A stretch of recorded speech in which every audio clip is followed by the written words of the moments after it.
ჩვენი დამოუკიდებლობის დღიდან საქართველო მუდმივად იხედება დასავლეთისკენ და მიისწრაფვის ევროპული, ევროატლანტიკური ინტეგრაციისკენ.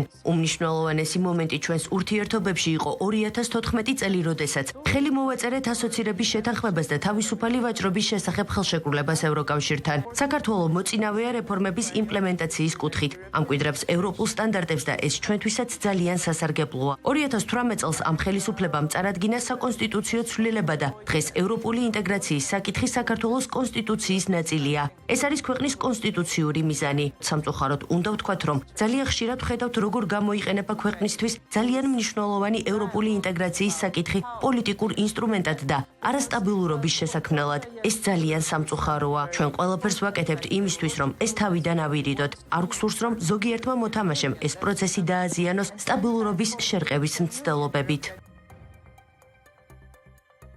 საქართველოს რუსეთთან დიპლომატიური ურთიერთობები არ აქვს და ეს ხდება იმიტომ, რომ რუსეთი ისევ განაგრძობს საქართველოს რეგიონების აფხაზეთის და ცხინვალის ოკუპაციას. ეს საქართველოსთვის ისევ ნომერ პირველი საფრთხეა. უსაფრთხოების ქოლგის არქონა საქართველოს კიდევ უფრო მოწყვლად ხდის. რუსეთთან ურთიერთობის მხოლოდ ერთი ფორმატი გაგვაჩნია, ეს ჟენევას საერთაშორისო დისკუსიებია. მიუხედავად იმისა, რომ ამ ფორმატის მიღწევებით ვერ ვიამაყებთ, მაგრამ მაინც მისი არსებობა ჩვენთვის ძალიან მნიშვნელოვანია. ვინაიდან მივიჩნევთ, რომ კონფლიქტის მოგვარების მხოლოდ მშვიდობიანი გზა არსებობს. საქართველოდან იმპორტზე კი ყველაზე დაბალი 10%-იანი ტარიფია დაწესებული. უდიდესი სავაჭრო დისბალანსი გვაქვს. შტატებიდან უფრო მეტი იმპორტი გვაქვს ვიდრე ექსპორტი. ეს კიდევ ერთი მიზეზი იმისა, თუ რატომ არ უნდა ვღელავდეთ ტარიფებზე საქართველოს პერსპექტივიდან.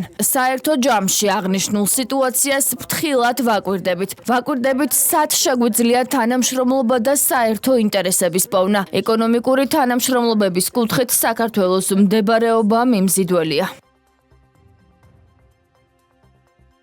საქართველოს თავისუფალი ვაჭრობის შესახებ 16 შეთანხმება აქვს გაფორმებული, მათ შორის ევროკავშირთან, ევროპის თავისუფალი ვაჭრობის ასოციაციასთან, ჩინეთთან, მეზობელ ქვეყნებთან და დამოუკიდებელ სახელმწიფოთა თანამეგობრობასთან.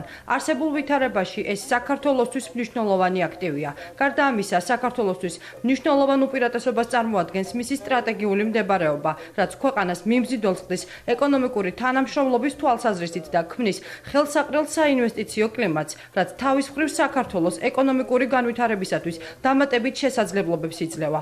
ჩვენ გზაჯვარედინზე ვართ, მოვლენათა ეპიცენტრში, ის რაც ხდება ფართო რეგიონში, განსაკუთრებით ევროპაში, პირდაპირ ზემოქმედებას ახდენს ჩვენზე, რადგან ჩვენ საკუთარ თავს ევროპის არქიტექტურის ნაწილად მოვიაზრებთ. მეორეს მხრივ, როგორც ეკონომიკური თუ კულტურული ხიდი, საქართველო მნიშვნელოვან როლს ასრულებს ორი სრულიად განსხვავებული რეგიონის, აღმოსავლეთისა და დასავლეთის დაკავშირების თვალსაზრისით. დიახ, ჩვენ შეგვიძლია ამ როლის შესრულება. ბუნებრივია, ჩვენ შეშფოთებულები ვართ და ყურადღებით ვადევნებთ თვალს მიმდინარე მოვლენებს. აქტიურად მუშაობთ პარტნიორობის გამტკიცების მიმართულებით, რათა მინიმუმამდე დავუყანოთ საქართველოზე ნებისმიერი უარყოფითი ზემოქმედება. როგორც უკვე ვთქვი, გვაქვს თავისუფალი სავაჭრო შეთანხმებები რეგიონის მნიშვნელოვან მოთამაშეებთან. სტრატეგიულ პარტნიორობას ვინარჩუნებთ ყველა ჩვენს მეზობელთან.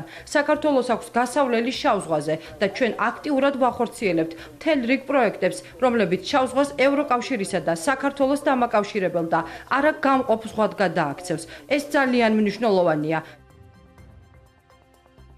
ძალიან მნიშვნელოვანია, რომ ხალხის დემოკრატიულ არჩევანს პატივი ვცეთ. დიახ, ქართველებს სურთ ევროპის ნაწილი იყვნენ და დიახ, ქართველებს უფლება აქვთ აირჩიონ ის მთავრობა, რომელიც მათ სურთ. ეს მათი არჩევანია და არა რომელიმე სხვა საგარეო აქტორის. ყველაზე დიდი პრობლემა და გამოწვევა, რასაც დღეს ვაწყდებით, არის არჩეული პოლიტიკოსების უპასუხისმგებლობა, რომლებმაც საკუთარი ამომრჩეველი პარლამენტში უნდა წარმოადგინონ და არა ქუჩაში.